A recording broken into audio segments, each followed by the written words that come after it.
अवधूत चिंतन श्री गुरुदेव दत्त. माझ्या सर्व सद्गुरू बंधू भगिनींनो, आपण काल परमपूज्य श्री दादा लिखित परिगुरु भक्ती जो ढिला याची प्रस्तावना आणि त्यांनी सुचवल्याप्रमाणे त्याचे 2 परिशिष्ट आपण वाचले. या पुस्तकात साधक गुरूंशी कसे वागतात याबद्दल एकेकाचे गोष्टी आलेल्या आहेत. याच्यामुळे आपण सुधारलं जाऊ याची नक्की खात्री आहे. आणि ही वामनराजची प्रत्येक पुस्तक नेहमी संग्रह असावं असं वाटतं. तर हे वामनराज प्रकाशनची पुस्तकं पुण्याला माऊली आश्रमात आणि आपल्या शहराच्या ठिकाणी मिळतात, ती अवश्य बघावीत. आज आपण गुरु भक्ती जो ढिला या पुस्तकातले प्रकरण पाहूया. पहिलं प्रकरण, नैवेद्याची सेवा. 1983 सालची गोष्ट आहे.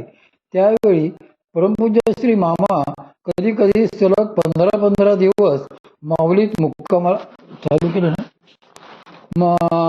मुक्कामाला असत. संप्रदायाचा त्यांच्या सद्गुरूंनी घालून दिलेला दंडक पाळण्यासाठी ते सोहळ्यातच भोजन करीत. सौ सुलभा काकू शेंडे बऱ्याचदा सोहळ्यात त्यांचा स्वयंपाक करीत. पण त्या नसल्या, कुठे बाहेरगावी गेल्या असल्या की स्वतः मामा स्वयंपाकाला लागत. अशाच एकदा सौ काकू व श्री आप्पा काका दोघे गावाला गेले होते. मामाच बऱ्या पहाटे स्नान, संध्या, आधुनिक पूजा वगैरे आटोपून पूजेचे सोहळे बदलून जेवणाचे सोहळे नेसतीत व खिचडी करून देवांना नैवेद्य दाखवून आपले भोजन उरकीत. त्यात कोणी ढवळाढवळ केलेली त्यांना खपत नसते. सगळे शास्त्रानुसारच व्हावे यावर त्यांचा फार कटाक्ष असते. म्हणून हे सगळे सोपस्कार आटोपेपर्यंत दुपारचा 1:30 तरी वाजत असते. योगायोगाने याच काळात एक साधक गृहस्थ मुंबईहून माऊलीत आले. त्यांचे ऑफिसचे गावात काही काम होते. ते आटोपेपर्यंत माऊलीतच राहावे असे त्याने ठरवले आणि ते मामांना म्हणाले, मामा, माझे ऑफिसचे काम सुरू आहे. 3-4 दिवस ते सहजच चालेल, पण मी मात्र येथेच थांबणार बरे का. मला तुमच्या सहवासात राहायची खूप इच्छा आहे. ते ऐकून मामा नुसतेच हसले, काहीच बोलले नाहीत. माऊलीत येणाऱ्या, मुक्कामी राहणाऱ्या आणि सेवेकरी म्हणून माऊलीत पूर्णवेळ असणाऱ्या साधकांसाठी अन्नपूर्णा विभागात भोजनाची, चहा वगैरेची व्यवस्था नेहमीप्रमाणे होतीच. पण का कोण जाणे, हे साधक बंधू पहिल्याच दिवशी संध्याकाळी ऑफिसचे काम करून परत आल्यावर मामांना म्हणाले, मामा, येथे आपला एवढा अमूल्य सहवासाचा लाभ मला घडतो आहे, तर आपल्या हातचा भोजन प्रसादही मिळू देत की. मी सकाळी लवकर कामासाठी जातो, परतायला हे असे संध्याकाळचे 7:30-8 होतात. सकाळी जेवणाची व्यवस्था कंपनीने एका हॉटेलात केलेली आहेच. रात्रीचाच प्रश्न आहे. ती कृपा आपण केली की मी निश्चिंतच झालो. परमपूज्य श्री मामा अनेक वर्षापासून एकभुक्तच असत. संध्याकाळी ते काही खात नसत. पण या साधकासाठी मात्र 2 दिवस रोज संध्याकाळी त्यांचे स्नान, संध्या, आधुनिक व आरती उरकली की ती खिचडी टाकीत. ते साधक आले की त्यांना प्रेमाने स्वतः वाढून आग्रहाने जेवायला लावीत. त्यांचे जेवण झाले की ते बंधू मात्र हातपाय धुवून सर्व झोपायला निघून जात. नंतर मग मामा त्यांचे ताट उचलीत, उष्टी खरकटी काढून सगळी भांडी, ताट, वाट्या घासून ठेवीत व आपल्या कामाला लागत. असेच आणखी 2 दिवस गेले. 4थ्या दिवशी सकाळी उठल्या ते साधक बंधू मामांपाशी आले व म्हणाले, मामा, आज मला देवांची नैवेद्याची सेवा करायची आहे. मी ऑफिसला उशिराच जाणार आहे, त्यामुळे येथेच देवांना नैवेद्य दाखवीन व जेवीन. मामा म्हणाले, अरे, असे मुळीच करू नकोस, माझे मी करीनच की. पण ते गृहस्थ काय ऐकेनात, अगदी हट्टालाच पेटले व मामा ऐकत नाहीत असे पाहून त्यांना म्हणाले, ते काही नाही, भक्तासाठी आपण कसले नियम ठेवता. शेवटी भक्तांची भावना तुम्ही पूर्ण करायची असते ना. तुमच्या सद्गुरूंनी तुम्हाला शपथ आहे, मला ही सेवा करायची आहे. त्यांचे हे वाक्य ऐकून मामा त्यांच्याकडे चमकून बघायलाच लागले. ते गृहस्थही पडत्या फळाची आज्ञा घेऊन काही न बोलता उठले. स्नान करून धोतर ओले करून पिळून ठेवले व स्वयंपाकघरात जाऊन खिचडी करू लागले. खिचडी झाल्यावर ते एका ताटात वाढून घेऊन खाली आले व आपणच देवघरासमोर ठेवून नैवेद्य दाखवू लागले. परमपूज्य श्री मामांची पूजा सुरू होती. ते काहीच न बोलता शांतपणे सगळे बघत होते. नैवेद्य घेऊन ते गृहस्थ वर गेले, जेवायला बसले. सगळी खिचडी संपवून हात पाय धुवून कपडे बदलून बॅग भरून खाली आले. मामांना म्हणाले, थँक्यू हा मामा, आज तुमच्यामुळे मला ही सेवा घडली. बरं आहे, असाच आपला सत्संग घडू देत. आता मी ऑफिसला जाईन व तेथूनच परस्पर मुंबईला जाईन. मुंबईला आलात की मला फोन करा, म्हणजे मी तेथे असलो की आपल्याला आमच्या घरी घेऊन जाता येईल. अच्छा, असे म्हणून ते उभ्या उभ्याच मामांना नमस्कार करून घाईने निघून गेले. ते गेल्यावर थोड्या वेळाने मामांची पूजा आटोपली. मामांनी सोवळे बदलून पंचा गुंडाळला व त्या गृहस्थांनी करून ठेवलेली उष्टी खरकटी काढून ताट वाट्या भांडी घासली. त्यांनी केलेला सगळा पसारा नीट आवरून जागच्या जागी सगळे लावले. यातच त्यांचा तासभर गेला. मग परत स्नान करून त्यांनी सोहळ्यात नेहमीप्रमाणे खिचडी केली, देवांना नैवेद्य दाखविला व नंतर स्वतः भोजन केले. अजूनही कधी कधी ते साधक गृहस्थ भेटतात. इकडच्या तिकडच्या प्रापंचिक गप्पा, विचारपूस, अडीअडचणी वगैरे झाल्या की म्हणतात, तुम्ही होताच की दादा साक्षीला, मामा आमचे किती ऐकायचे, तुम्हाला माहीतच आहे. पण साधना मात्र बिलकुल होत नाही हो. साधनेला वेळ तरी कसा काढावा, जरा मामांना सांगा ना. 2 नंबर, संस्थानी फतवा. ही तशी बरीच जुनी घटना आहे. सांगली जवळच्या एका संस्थानच्या राणीसाहेब परमपूज्य श्री मामांच्या दर्शनाला अधूनमधून येत असत. त्यावेळी भारतातली सगळी संस्थाने केवळ नावाचीच उरलेली होती. इतर अनेकांप्रमाणेच त्यांच्याही संस्थानातल्या अनेक समस्यांनी त्या त्रस्त असत. योगायोगाने कुणाच्या तरी ओळखीने त्या मामांकडे येऊ लागल्या. मामांच्या सांगण्याप्रमाणे वागले की त्यांच्या मोठमोठ्या अडचणी दूर होत असत. यामुळे परमपूज्य श्री मामा त्यांना दरवेळी केवळ संकटकालीच आठवत असत. त्यांचे एक 1976 साली लिहिलेले पत्र परमपूज्य श्री मामांच्या जुन्या पत्रव्यवहाराच्या फाईलमध्ये आहे. त्या पत्रातून त्यांचे संस्थानी वळण चांगले जाणवते.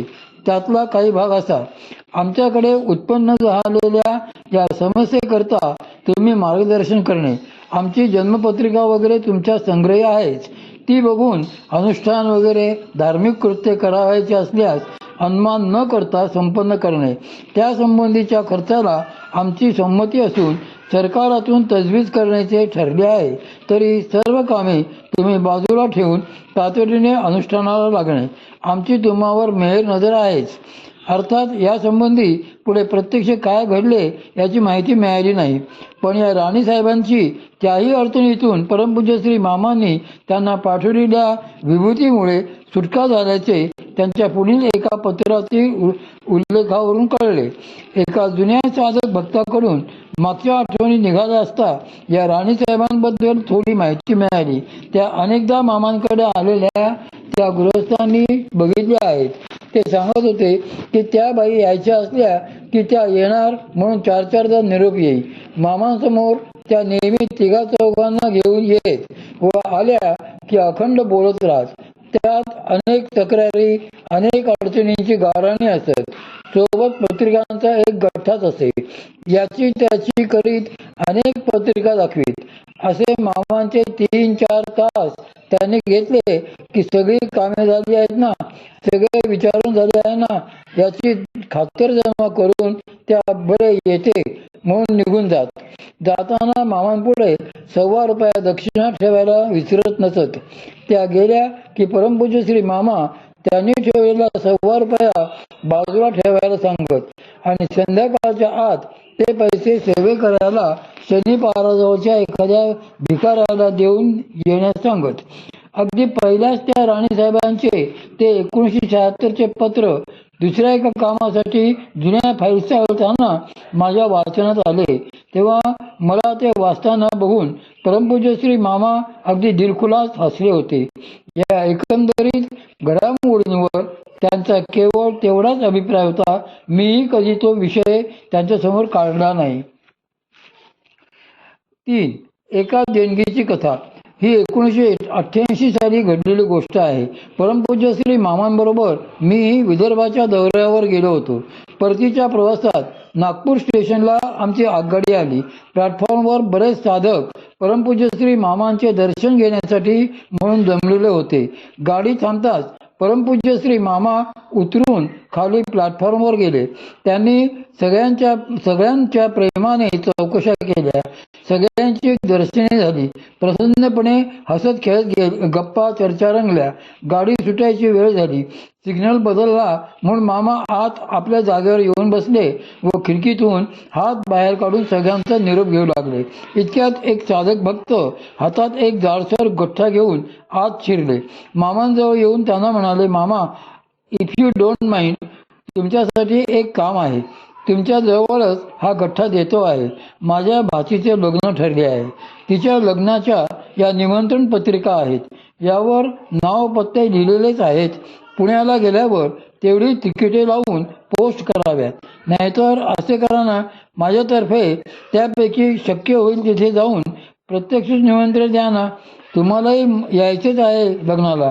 तुमची ही पत्रिका याच गठ्ठ्यात आहे. अच्छा, बरं आहे, चलतो, असे म्हणून ते धावत खाली उतरून गेले. गाडी सुरू झाली. परमपूज्य श्री मामांनी हसून तो गठ्ठा माझ्याजवळ दिला. पुण्याला आल्यावर एका सेवेकऱ्याला त्यांनी त्या पत्रिकांवर तिकिटे लावून त्या न चुकता ताबडतोब पोस्ट करायला सांगितल्या आणि आपल्या निमंत्रण पत्रिकेची पोस्ट व लग्नाला येऊ शकत नसल्याने दिलगिरीचे उत्तर स्वहस्ते लिहून तेही पत्र पोस्ट करायला दिले. 3-4 महिन्यांनी त्या साधक भक्ताची एक मनी ऑर्डर परमपूज्य श्री मामांच्या नावे आली. त्यातल्या मेसेज स्ट्रीपवर त्यांनी लिहिले होते, कुलस्वामिनीच्या कृपेने लग्नकार्य निर्विघ्नपणे पार पडले. आपण येऊ शकला नाहीत याचे वाईट वाटले. असो, आपणासाठी आहेर म्हणून काढून ठेवलेले ₹11 सोबत पाठवित आहे. माझ्यातर्फे तपोवनाला देणगी म्हणून जमा करावेत ही विनंती. त्याप्रमाणे परमपूज्य श्री मामांनीही तत्परतेने देणगी तपोवनाला जमा करून त्याची त्यांना पावती पाठविली. काही वर्षापूर्वी एका शिबिराला ते साधक भक्त आले होते. रात्री सगळे एकत्र जमले होते. मस्त चर्चा गप्पा सुरू होत्या. कुणी कुणी आपल्या आठवणी अनुभव सांगत होते. कधी सगळ्यांचे डोळे पाणावत तर कधी सगळे खळखळून हसत. अशी सगळी सद्गुरुप्रेमाची लयलूट व बहार चालली होती. इतक्यात तेही उठून उभे राहिले व म्हणाले, मलाही एक आठवण सांगायची आहे. असे म्हणून त्यांनी हीच त्यांच्या भाचीच्या लग्नाची गोष्ट सांगितली. तीही रंगवून आणि अगदी वेगळीच. आणि शेवटी म्हणाले, खूप आग्रह करूनही मामा काही येऊ शकले नाहीत. त्यांची महत्त्वाची कामे खोळंबली होती. त्यामुळे मीच त्यांना म्हटले की तुमच्या कामापुढे लग्न काही महत्त्वाचे नाही. तुम्ही न आला तरी चालेल. मग कुठे त्यांना ते पटले. आम्हीही पहिल्यांदा त्यांचा मान ठेवायचा म्हणून त्यावेळी एक मोठी रक्कम तपोवनाला देणगी म्हणून पाठविली होती. मी अवाक होऊन त्यांचे बोलणे ऐकतच राहिलो. 4. तुम्ही आमच्याकडेच राहा. परमपूज्य श्री मामांच्या लोभस विलोभनीय व्यक्तिमत्वाचा आणखी एक पारदर्शी स्वच्छ पैलू म्हणजे त्यांची निरागसता. लहान बालकाप्रमाणे निर्मळ आणि स्वच्छ अंतःकरण त्यांच्यापाशी होते. त्यांच्या अंतःकरणाने कुठलाच भेदभाव कधी बघितला नाही. लहान मुलांमध्ये खेळताना ते इतके रंगून जात की अशा वेळी कुणी त्यांच्याकडे आले असले तरी कधी कधी त्यांचे तिकडे लक्षच जात नसे. त्यांना लहान मुले खूप आवडत. एकदा असेच माऊलीत आलेल्या काही साधकांच्या लहान मुलांशी ते गप्पा मारीत खेळत बसले होते. त्या मुलांचे आई वडील त्यावेळी जेवायला प्रसाद घ्यायला मागे अन्नपूर्णेत स्वयंपाकघरात गेले होते. मामा त्या लहान मुलांमध्ये छान रंगले होते. एक श्रीमंत साधक जोडपे नेमके त्याच वेळी माऊलीत आले. काही वेळ मुलांमध्ये खेळण्यात रमलेल्या परमपूज्य श्री मामांचे तिकडे लक्षच नव्हते. थोड्या वेळाने त्या लहानग्यांचे आई वडील आल्यावर मग कुठे मामा त्या जोडप्यांशी बोलू लागले. तोपर्यंत त्या पतीपत्नींचे आपापसात काय बोलणं झाले होते देव जाणे. त्यातल्या बाईंनी हळूच विषय काढला, मामा तुम्ही लहान मुलांशी इतके छान जमून घेता हे खूपच आवडले आम्हाला. इफ यू डोंट माइंड तुमच्यासाठी एक ऑफर आहे. आमच्या पुण्यातच एक मोठा बंगला आहे. मी व हे दिवसभर आमच्या कारखान्यातच असतो. आमची दोन्ही मुले शाळेतून आली की बराच वेळ एकटी राहतात, कंटाळतात. म्हणून म्हणते तुम्ही आमच्याकडे राहा ना, म्हणजे मुलांकडेही व्यवस्थित लक्ष राहील, त्यांच्यावर संस्कार होतील आणि आपली ही कायमची सोय होईल. तुम्हाला एक सेपरेट मोठी रूम आम्ही देऊ. बघा विचार करा.